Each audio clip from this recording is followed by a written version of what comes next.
取證書之後，亦都可以企喺台上面預備與嘉賓影大合照。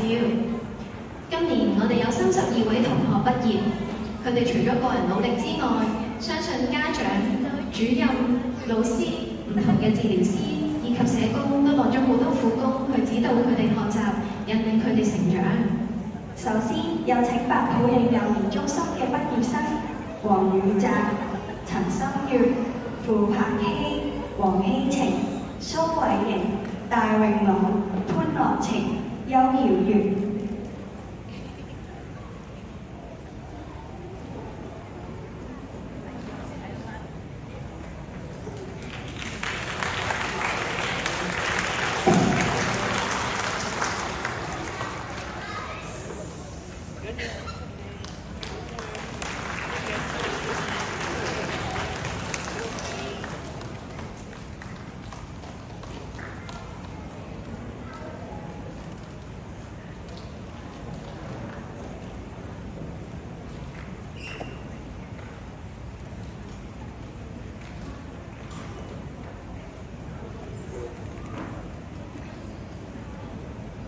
多謝陳偉偉先生，請陳偉偉先生就座同白普理嘅畢業生影相。